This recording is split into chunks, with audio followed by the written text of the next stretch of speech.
道德三皇五帝，功名夏侯商周，五霸七雄闹春秋，顷可兴亡过手，青史几行名无数荒丘，前人播种，后人收，说甚龙争虎斗。说这么几句定场诗。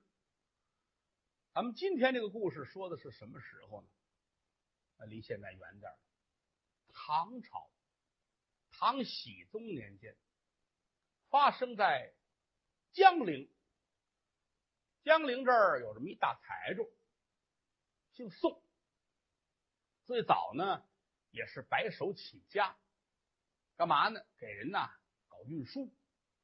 江陵这儿水多呀，靠着江边嘛，每天呢跟船上给人运货，风里来浪里去，挣的辛苦钱，挺不容易的。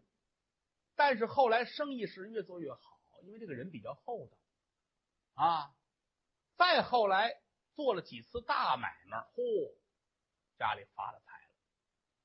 膝下只有一个儿子，起名叫大全，宋大全。这孩子是船上长大，从小跟他爸爸跟船上就忙活你要说识文断字儿一文没有，但你要说船上的事儿，那个没有不明白的，他是划船这方面的专家，都懂。家里慢慢的就有钱了，尤其是他父亲为人和善，仗义疏财。谁要是有个马高凳短，说没辙了，找到他这儿来，要个3头20两的，拿走不用还，名声非常的好。后来呢，就有人说做买卖能不能借我们一笔大钱也成，而且来说从来是不要账。这一说借就借了，乐意还就还，不还他也不要，是这么一个人非常的好。但后来岁数大了得了点暴病去世了，撇下了儿子，撇下了自己的媳妇儿，家里边还有俩姑娘，就这么几个人过日子。有这么一天，家里人查账，这少爷宋大全就发现了，说当初有人找自己的父亲借过4万两银子，这可不是小数。一晃这么些年来，也没烧过书，也没写个信，说这怎么着，是还呢是不还呢？跟自个儿的母亲一说，老太太说那怎么办呢？反正当初是有这么一个人，姓张，叫张多宝，做生意上京城去，没辙了，你爸爸给他拿了钱说这个挣了钱就还，但这么多年来我也没见过他，要不然你要一趟去。行，小宋说这得去，钱太多了，你要说30两20两不要就不要，4万两银子太多了，我得去。哎呀，去可是去，说娘我走了，家里就是您还有我的俩妹妹，我也放心不下。老太太说这没事，咱们家又不是小门小户，家奴院工这么些人，这么大片宅子，你尽管走你的，一切都有我们呢，没事，你就记住了，早去早回。这儿收拾好了，安排一切，辞别了老母和2个妹妹，由打江陵出来，是赶奔京城。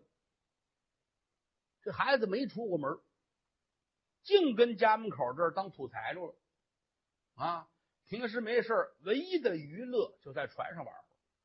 你别看现在家里有钱了最爱干的事还是划船闲着只要没事把船弄来，他跟上面大伙儿坐好了，他这一划船比什么都痛快，爱干这个。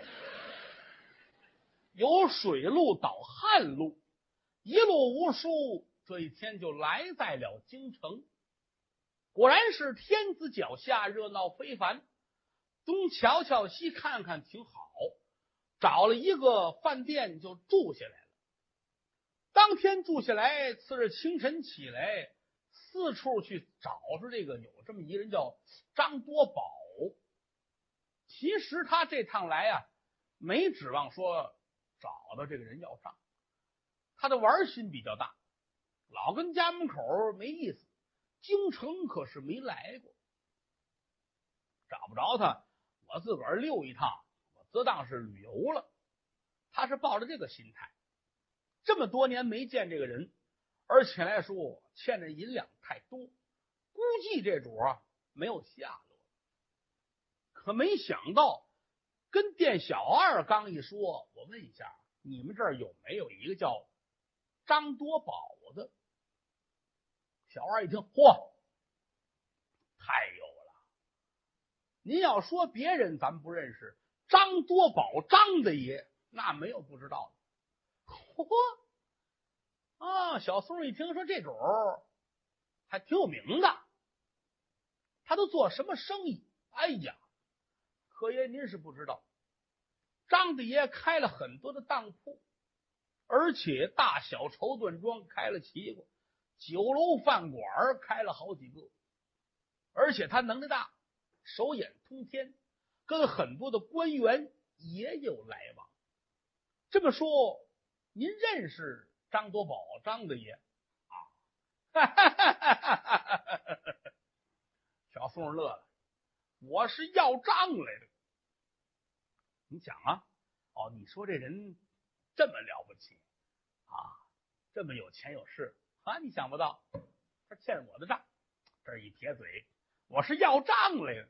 嚯，伙计一听啊，另眼高抬了，我那更了不起了，没想到啊，哦，张大爷还有欠您账的时候。你不知道吧？这可是当年了啊！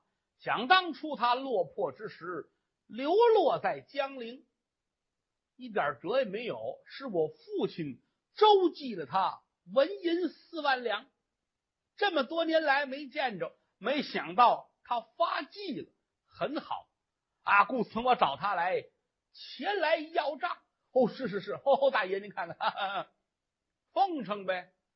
张多宝在我们这儿那是如雷贯耳了不起的人物。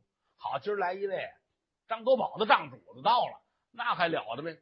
大伙儿都巴结，店老板都出来了啊！您别住这屋了，我们这还有一高间比这还好，给调到上面去啊！吃啊喝啊，方方面面照顾得很周到。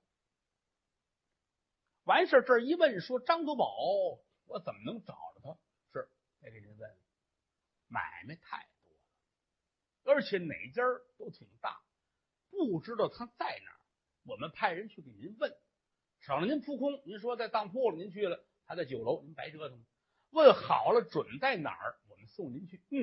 行，今天下午我要面见张多宝，安排吧。伙计出去一扫听，中午吃完饭回来了啊，这客爷给您问来了啊，现如今正在酒楼呢，狮子街往东啊，那儿有一大酒楼是人家的。好，你打发个人带路吧。是，几个人簇拥着，连他自己带来这几个跟班的，大摇大摆赶奔这酒楼。站在酒楼这儿，抬头一瞧，点点头，真不赖。整个江陵没有这么好的，你得说是皇城根儿天子脚下，就是不一样，真棒。就看这酒楼就知道人家是挣了钱了啊，太好了。站在这儿，小伙计进去通禀，说问一下张大爷在不在？有一位江陵故交前来拜访。在楼上，张多宝坐着正喝茶呢。伙计进来一说，说大爷，江陵故交拜见啊，哪儿来的？江陵。好，带我去见。说着话，打楼上就下来了，来到底下，四目相对，不认识，这个蒙住了。为什么呢？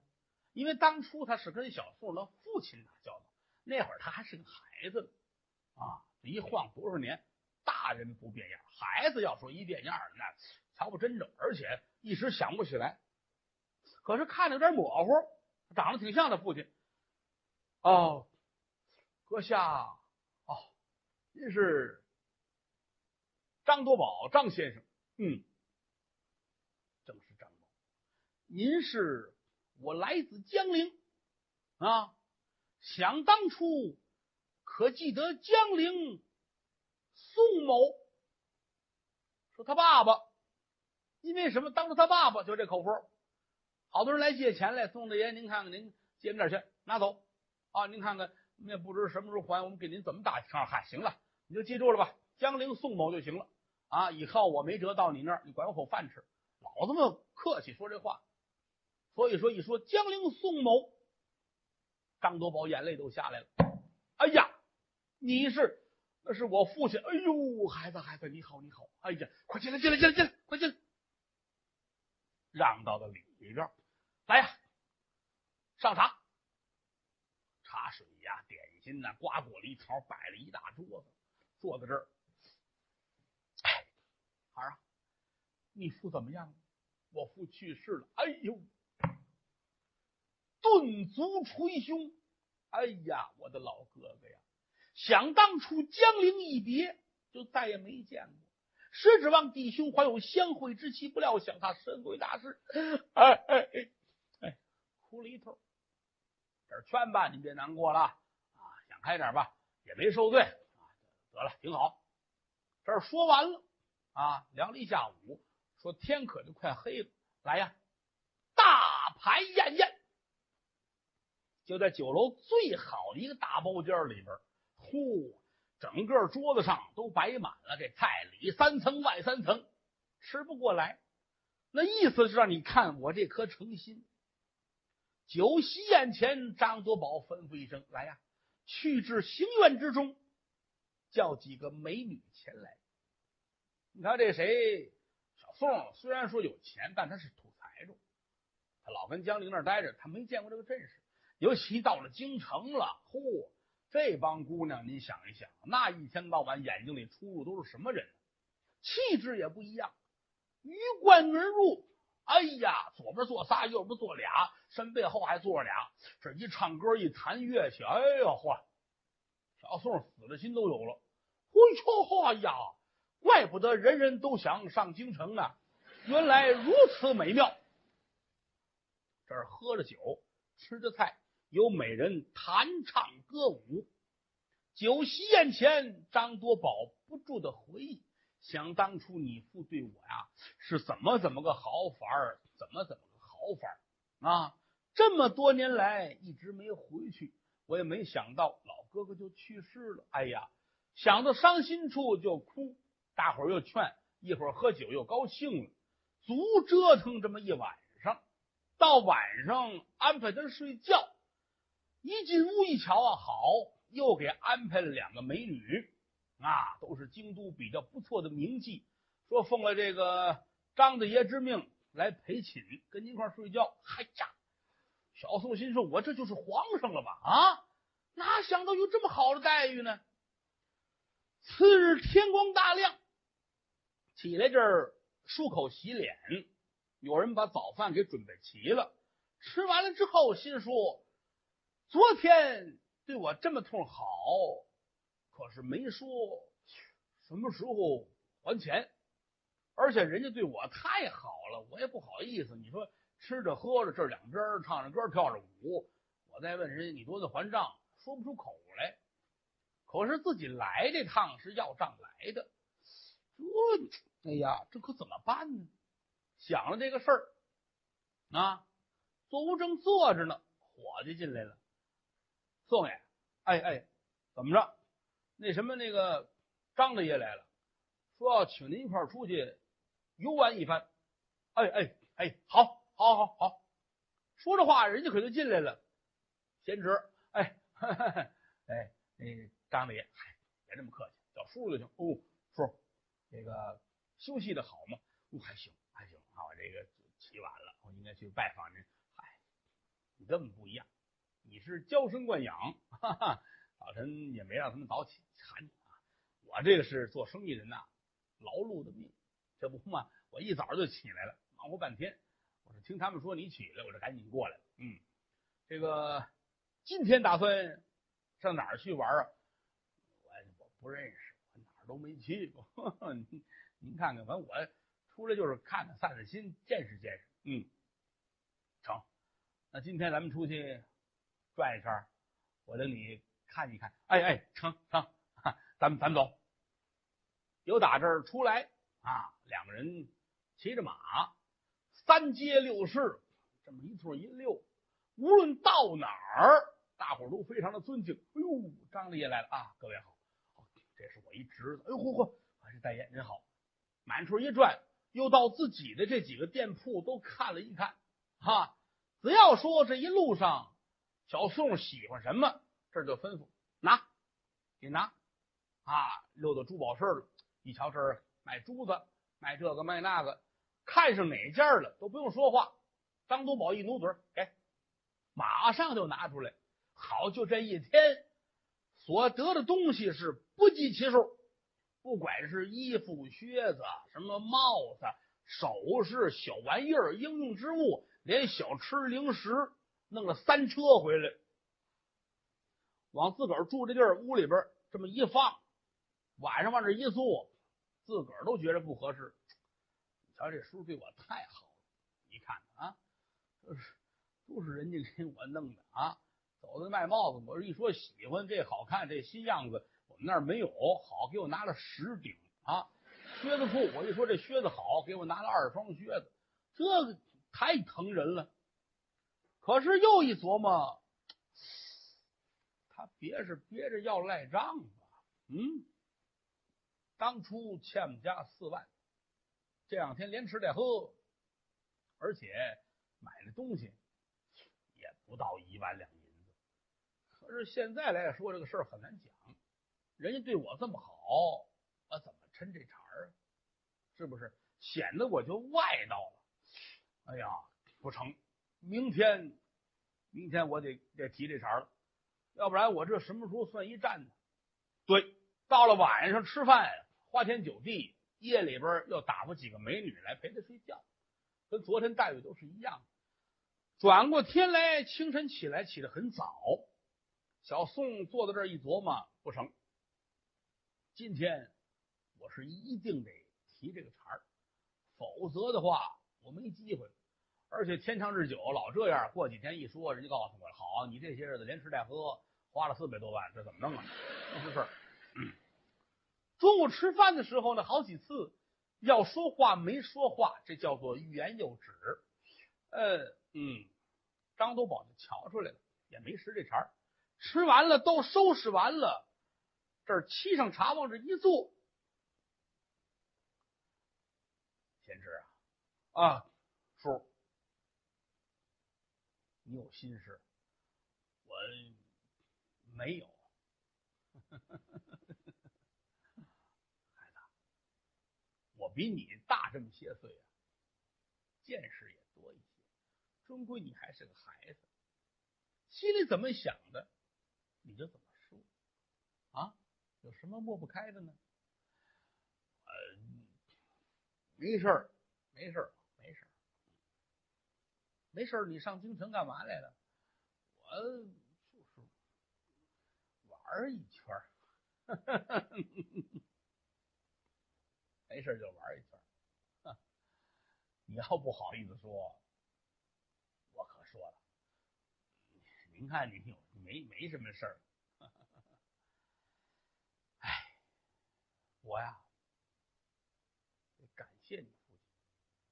想当初被困江陵，一点辙都没有，上天无路，入地无门。我跟你父亲呢，没有太深的交情，但是你父亲可真是仗义疏财。当时他借了我银子4万两。小松一听，对了，心里很高兴，人家说出来了，看来这银子归还有望叔，您看这还记着这茬呢。那当然得记着。这不能忘。如果说没有这4万两银子，我到不了今天。受人点水之恩，当以涌泉相报。我一直想要还钱，找你父亲也不好找。今天你来了，这是一个好事。待会儿呢，我还回来啊，一会儿咱们细聊。哎，张多宝站起来可就出去了，留着小宋一个人坐在这儿，翻过来调过去想那些事儿。你看看，到底人家是做买卖人啊，人家想的多周到，人家主动提出来了，这就比我说出来要好得多。哎，等着吧，盼着吧，天都快黑了，怎么还没回来呢？自个儿心说怎么了？后悔了，舍不得给我了，跑了？一琢磨不可能，这么多的买卖都在这儿，他能跑了吗？可能是我想多了。等着吧，又等了有一碗茶的功夫，又打外边回来了啊，往屋里走，乐了。等不了了，没有，是我这没事干，我这还是我这给人添麻烦。嗨，说这个就远了。孩子，当初你父亲借给我4万两银子，你说我还你多少？小宋心里咯噔一下了，你瞧瞧，让我说中了不是？我这些日子又吃又喝又玩，好嘛，赶紧给我算在账上。又转念一想，给多少都成。人家要是赖了账，我一点辙也没有，是不是？而且来说，在京城，人家这儿有钱有势的啊，人家想说什么是什么。叔，您看您这您说吧，怎么都成。别介，孩子，你说，我说，哼，给3万。他自个儿一算，这些日连吃饭再买东西，估计得有1万两，跑了1万两，给3万啊，3万，给2万，2万，认为人不高兴，给2万吧，2万也行，给多少都白拿，心说2万。你再想想，1万就1万呗，也没事儿，是吧？1万就行。孩子，你怎么张嘴就说出来个1万呢？那我哪知道该给多？您看着，您说给多少吧？孩子，给你10万。啊！愣了半天，哦，我说少了，感情是啊。哎，叔，不是您这怎么茬？我没听明白。孩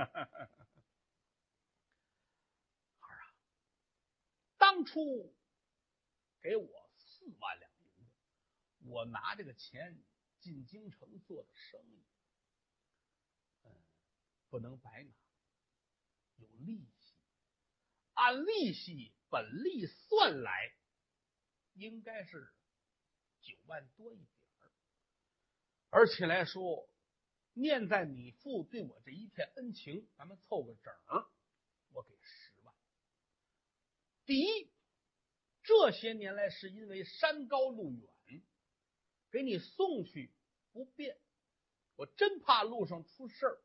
第二，确实是有事儿绊住了身子，动不了，才耽误。这个，请你一定要原谅。现如今，所有的银子我都准备好了啊！来，你跟我来。出了这屋，往后走，又上楼，后边有一间密室，这儿打开了，进来，往屋里走一瞧，嚯，地上码了这么10个大箱子，里边都满了，都是银子。孩子，这些都是你的啊！但是有一样我非常的不放心，现如今闻听人言，有人造反作乱，而且就在江陵附近。你如果说带这么多银子回家，这一路之上我怕招灾惹祸。所以说这2天我为什么没时常呢？我打发人去探听虚实，果不其然，叛乱还是乱人。孩子，你有办法没有？你想好了没有？你要说走一定要走的话，我给你安排人，带着人送你回去啊！咱们找这个会武艺之人保着你。你要说不走，那么就再等个1年半载，叛乱平息，你再回去。哦，小宋点了点头，心说我错怪人家了，人家对我是真好，10万两雪花银都跟这儿摆着，这都是我的。回去还真不好说。我来的路上就听人说了，王先知起兵造反，攻城略地，我带着10万银子走到街上，我这就叫作死。我不能去，可是我要住在京城。哎，我说叔啊，我要留在这儿，我怎么办呢？孩子，你要留在这儿也有办法。我在京城房子很多，你就别住店了，给你腾出一套宅子来，你就跟这儿住，1年也罢，2年也罢。你要住，把银子给你搬去，所有的奴仆给你安排好了，你跟这儿住，多咱太平无事了，我派人送你回去，岂不是好吗？你要真是半路途中因为这点银子出事儿了，咱们说句难听的话，我可对不起你父亲。说的有理。小宋听到这儿点了点头，那时候我听您的，麻烦您给我找一套宅子，我在这儿住，多等太平了我再返乡。好极了，这儿安排人给他腾屋子，找家丁奴仆丫鬟，把银子给他搬去，都存好了。小宋就住在了京城。住在这儿自个儿一琢磨，我抛家舍业的跟这儿，现如今我趁10万两雪花银，在京城我也算是个富户了。待这1年2年，我得对我自己好一些，我得想方设法的啊，怎么热闹怎么来，怎么高兴怎么来。猛然间就想起来了，我刚来的前2天，每天都有这些个美女来陪着我，这可不赖。现在我既有钱又有闲，有的是功夫，我得找这些个小美人儿好好的乐呵乐呵。对，想罢主意，把自己跟前的伙计叫过来，说我问问你们，整个京城花街柳巷哪里最热闹呢？伙计乐了，大爷，牡丹楼最好。好极了，带路，咱们牡丹楼。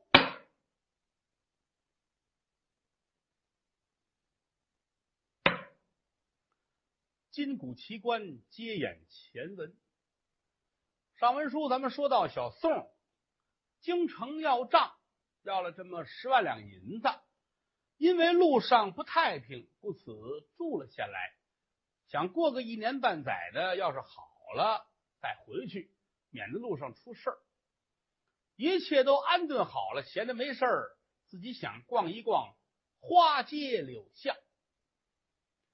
有人陪着他一路走来啊，一看这一片呢，都是什么大小的妓院呐、歌馆楼台呀、非常的多，门口站着很多的姑娘。有人跟他说了，说最有名的是牡丹楼，来吧。来到这一瞧啊，嚯，门口站着这些个姑娘啊，一瞧见他，嚯，都认识，因为之前张多宝请客的时候就是陪他，都知道有这么一位宋大爷趁钱。哟，宋大爷快来吧，嚯，热闹，愣给架到屋里去了。老鸨子也高兴，乐得脸上都快开了花了。哎呀，哈哈哈，您瞧这是哪阵香风把您吹来了啊？哈哈哈，来呀，快来，姑娘们都来。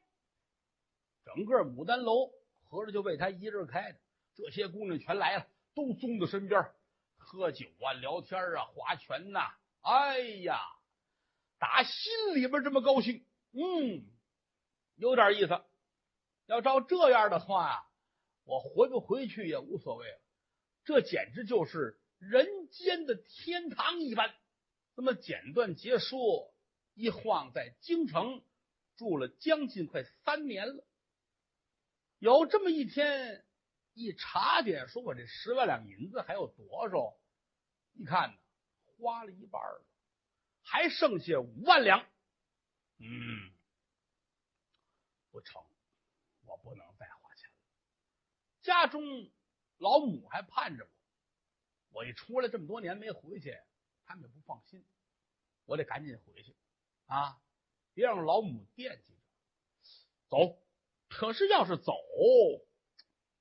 又不愿意走，为什么呢？你这玩意儿住着多舒坦，回江陵它没有京城这儿繁华呀，而且那儿也没有这么些个妓院呐，这么些个玩的地方，心里很踌躇，坐在屋子里边闷闷不乐。跟班的小孩们就瞧出来了，爹，您怎么了？我是想回去，可是回去家里待着也没事儿干，不走吧，你说这银子跟流水一样，都花了有5万两了。哎呀，这以后怎么办呢？我正犹豫这事儿，其中有一个小子比较聪明，爷，我给您出一主意。什么主意？说说吧。我听人说啊，现如今朝廷打仗，因为各处的反贼挺多的，朝廷打仗呢缺军饷，国库空虚，没有钱，所以说朝里边卖官儿。您有这么多钱，您不如买个官儿当，是不是？当个老爷，光有钱不成，必须有势。有钱能买势，有了势，想要多少钱不都假的吗？这主意怎么样？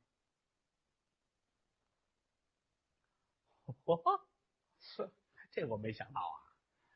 哎，小子，成，这个官儿现在能买呀？能那好些人都买官。混账，你不早说呀？你早说，咱不就早当官了吗？是。那爷，买个官吧。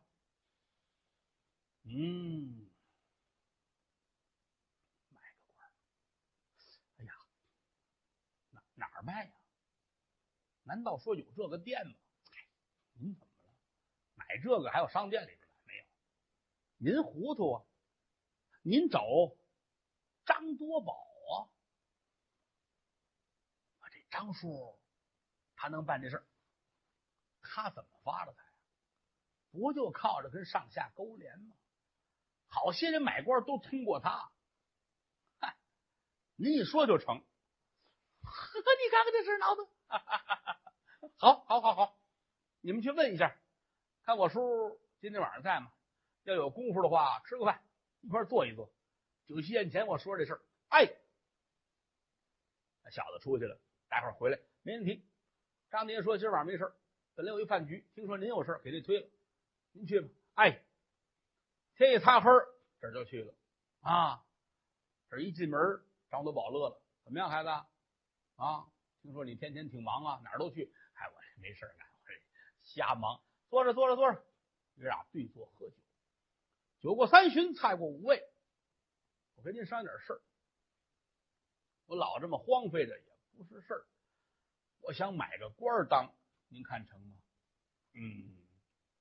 张多宝点点头，可以，只要你愿意，没有办不到的事情啊。因为现如今朝廷确实空虚，需要用钱。很多人都花钱买官，我经手了很多。要是你呢，我还尽量给你便宜点啊，看看能买什么肥缺什么的啊。但是咱们得看啊，有可能这名字也好，什么也好，可能要做个假，因为终归买官的东西它不是正大光明的事情，所以就哪儿，比如说哪个官死了啊，你顶他的名字上任，这个是可以的。那个年头也没有说全国联网能查出真假来，啊，你当官当个3年，当个几年，再一转调到别处去，可以。好，你给问着吧。哎，这说完就回家了。过了3、5天，这天张多宝来了，孩子，叔您来了。你瞧，还真挺巧的，哈哈哈。我给你买了一个刺史。列位，唐朝的时候这个刺史官可就不小了，我买了一个刺史。嚯，刺史都能买，能买。可能得需要用5000民。什么叫5000民呢？唐朝的5000民其实就是5000两银子，说得用5000两银子。可以。哪儿？粤西衡州刺史。广西衡州这儿有一刺史。这刺史啊，巧了，跟你是一个姓儿，也姓宋，他叫宋忠，名儿起来就不吉利，还没上任就死了啊！现如今你也不用改姓儿，你就改个名儿，你别叫宋大全了，你叫宋忠，就说你是那个衡州刺史，顶着他的名儿，拿着他这份告身。什么叫告身呢？就是证明你拿这个到那儿去就能上任了。5000两银子，得嘞！叔哎，我怎么谢您呢？嗨，孩子，这有什么可谢的啊？挺好，这几年你在这儿住的也不短了，家里边呢老母亲年迈啊，先回家看看老娘啊，接上她之后呢，然后一块上任。到了任上，自个儿勤奋点啊，不是挺好吗？行嘞，心里很高兴。嚯，这一说走，整个京城都轰动了啊！倒着班的各大妓院给他饯行。你算吧，这么些年花了将近5万两银子，这是最大的一个投资方了，对他好，挨家的给饯行，又盘桓了10几天，这才归置好了东西，把银子也拉到船上去啊！一应的人齐了之后，由打京城出来，赶奔江陵。一路无书，这一天就到在了江陵。来到家门口一瞧，傻了，家没了，都是断壁残垣，房子拆个乱七八糟啊！地上这也都让人怎么都烧糊了，是怎么着？这是啊！心里边一惊，心说我娘呢？我还俩妹妹呢。我走的时候，我们家这儿是高宅大院啊，车水马龙，怎么我这几年没回来，家里这样了？哎呦呵，娘，喊了半天娘，突然间听见老太太颤巍巍的声音：“谁呀？”定睛观瞧，在那边旮旯那儿有一个小破房，由打里边哆里哆嗦，老太太出来了，衣衫褴褛，鬓发蓬松。哎呦我的娘哎！这过去一把搂住了。哎呦妈，您怎么了？您这是？哎呦我的儿哎，你可回来喽！哎呀，快，这找让我娘坐。搬了一个凳子来，这儿坐下。啊，您这是怎么了？咱家这是怎么了？嗨，孩儿别提了，反贼作乱，攻占了江陵，都知道咱们家有钱，上咱们家来，把家都给抢了，你俩妹妹也被人杀了啊！房子给放了一把火，这都烧成这样了。我呀，我是躲出去了，这不藏在那小屋那儿吗？啊！兵退了之后，家里人没有了，就是我一个人跟这凑合着，弄点什么吃的，要点饭的，救活着。孩儿啊，你要再不回来，你都见不着活面。母子二人是抱头痛哭。哎呀，娘啊，您看这事儿闹的，我这别怨我这几年没回来，没想到家里是这样。儿啊，你怎么才回来呀？啊，我问问你，当初要账这事儿怎么样了？哦，娘啊，张多宝张叔不赖，真挺好的，哈哈。您看看这个现如今，人家不光把银子归上，而且还给我买了一个官儿，我现在是衡州刺史。老太太一听啊，我这官儿都能买呀！呵，你看看你买多少钱的？这不论多少钱，这反正运动着吧。我买这么一刺史啊，花了5000两银子。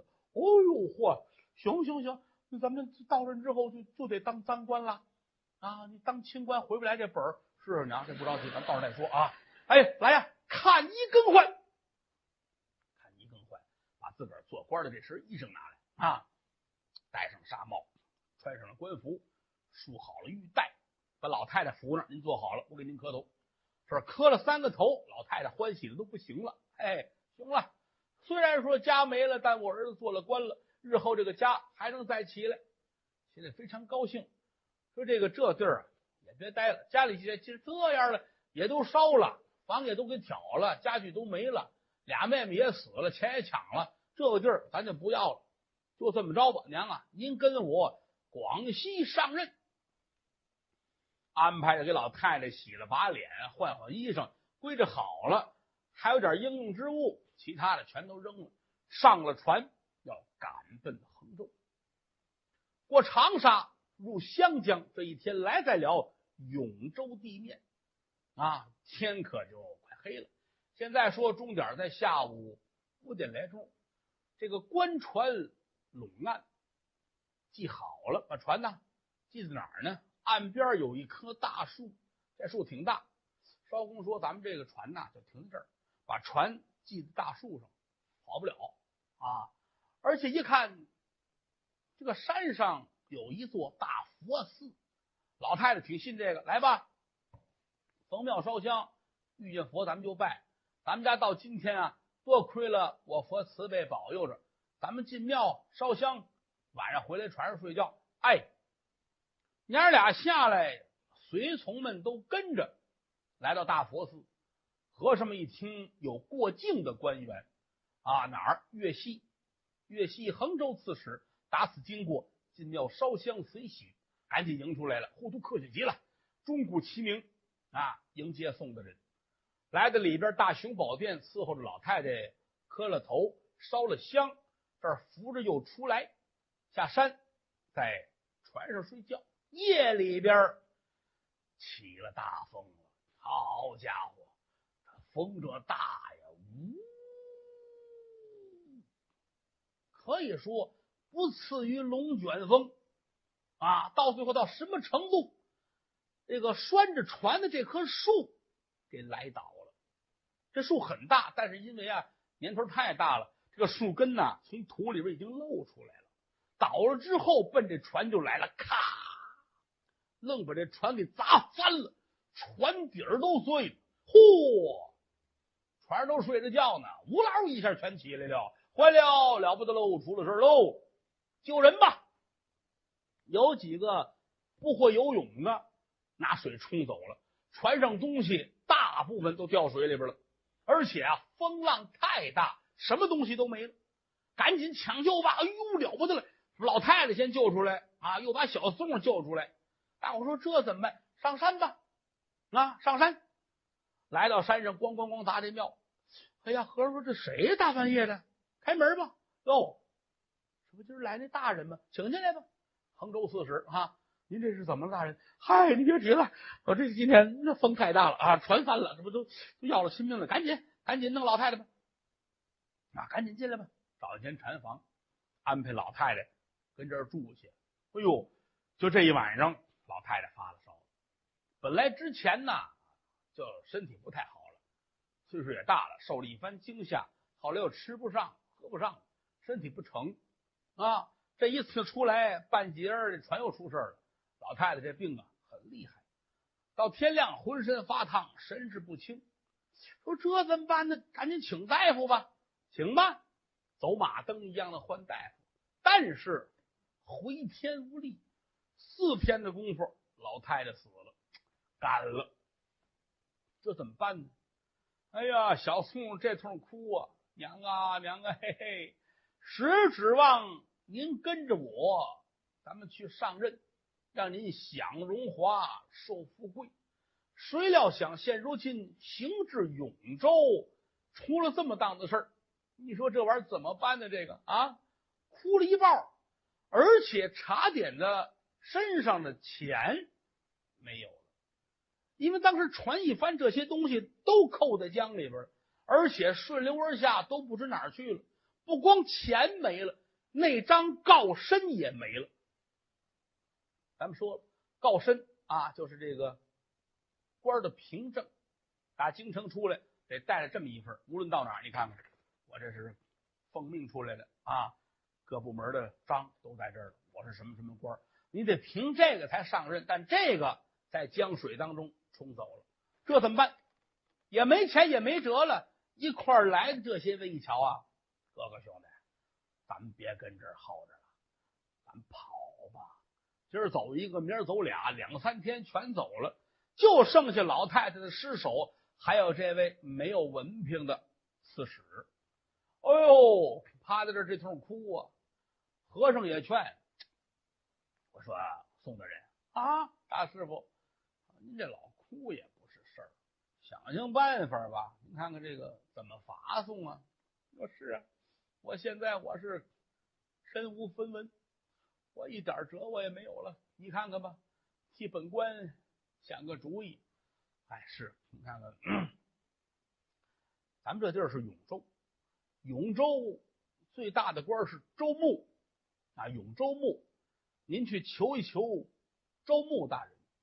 不管怎么讲，您是过境的官员，而且刺史要比州牧大啊，您也算是他的一个上司。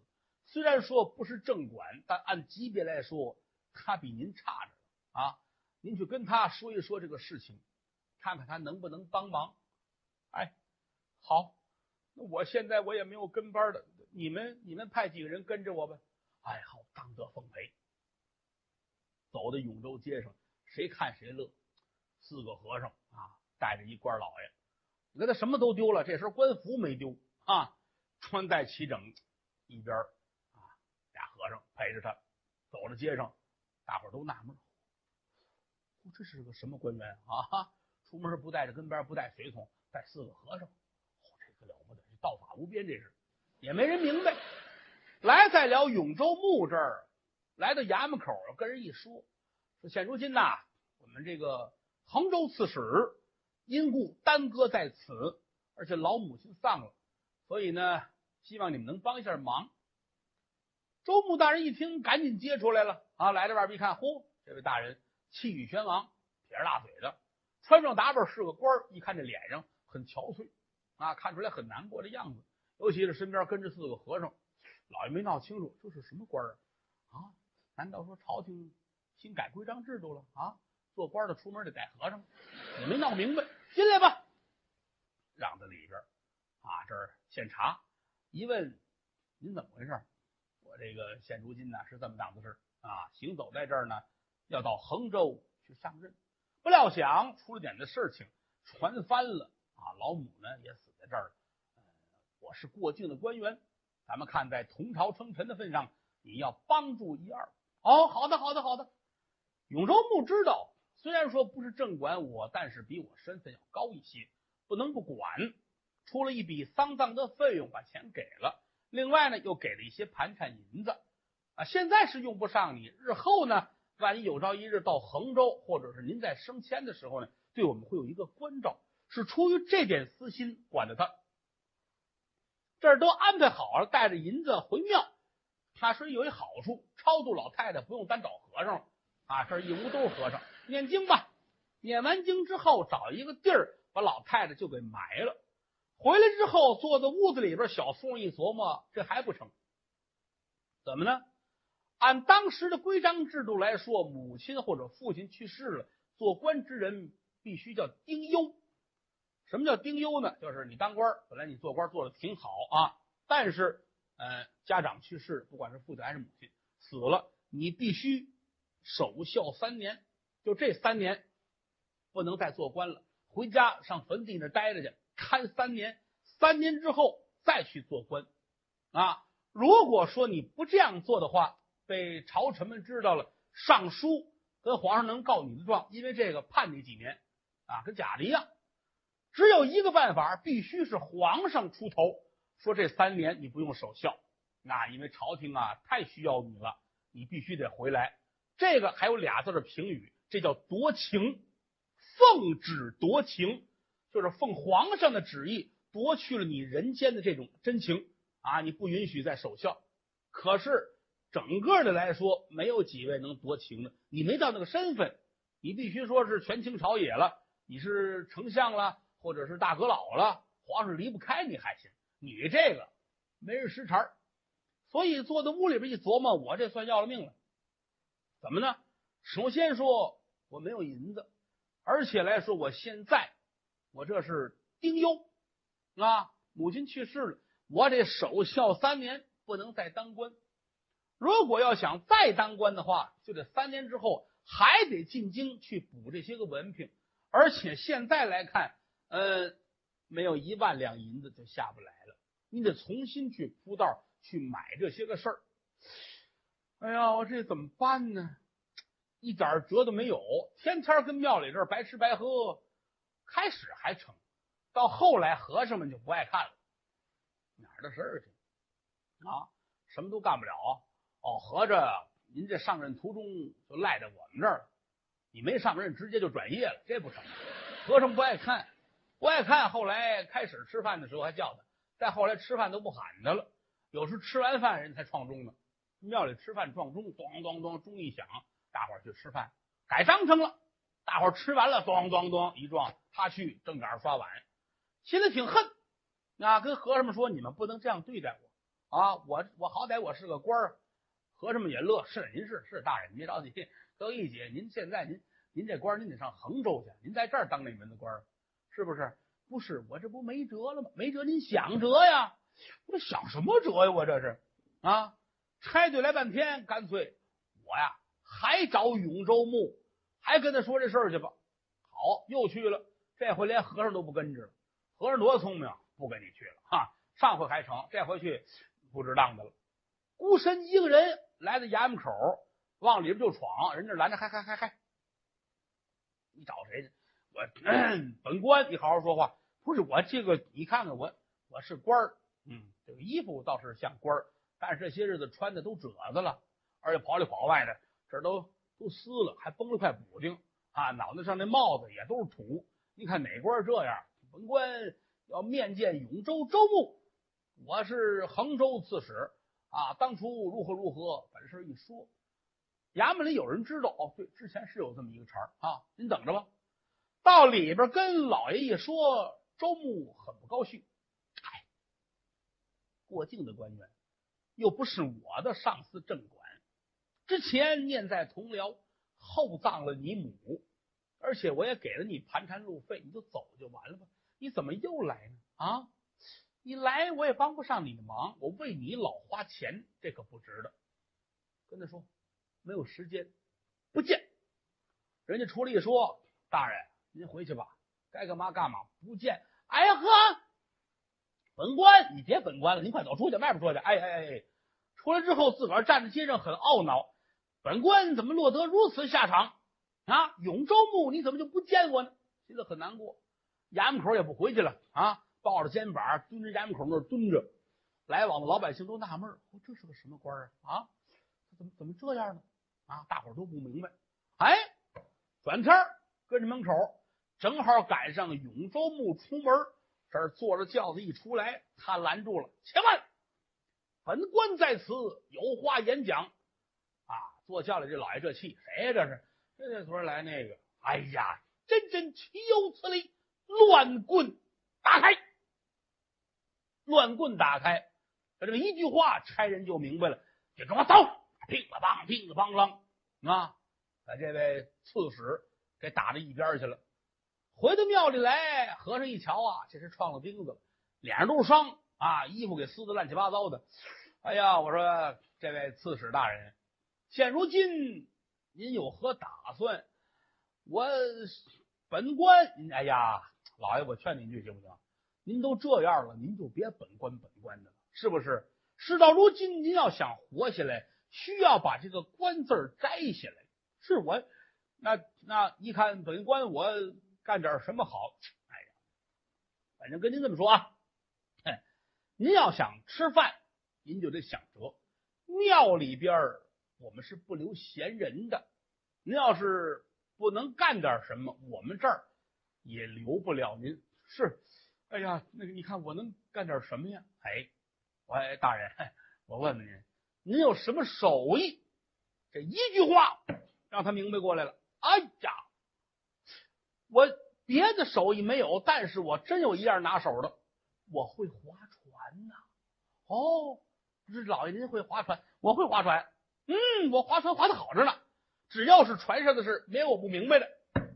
这不就得了吗？您把您这身衣裳脱下来，换上一身干活的衣裳。我这江边之上来往船只甚多，您给人家干点活，搬搬扛扛，划个船，怎么不成啊？对，这主意不错。行了，我干这个吧。打小我就爱划船，当初我爸爸也是打划船上我们家挣的钱，看起来转了一圈，我又回来了。转过天来换了一身衣裳，出去给人划船搬东西干活。你还别说，整个江边就他的买卖好。为什么呢？都看他可乐，他这还戴着这个帽子啊，都弄好了，站在这儿跟谁都说，哎呀，本官这个船谁上啊？你想老百姓找个乐子也是应该的。大人，划过来。哎，来了，划过来了啊！这儿一上船，大人，这个船钱多少钱？呼，这一说多少钱，大伙儿可乐，跟个官老爷跟这儿讨价还价啊！尤其是一到了岸边，东西一齐了，把货卸完了，老百姓这一说，好，谢谢大人，他这高兴，免还免呢。朝廷命官落得如此下场，这可是真应了那几句话了哈。富而莫骄，贫而莫怨，莫看当远，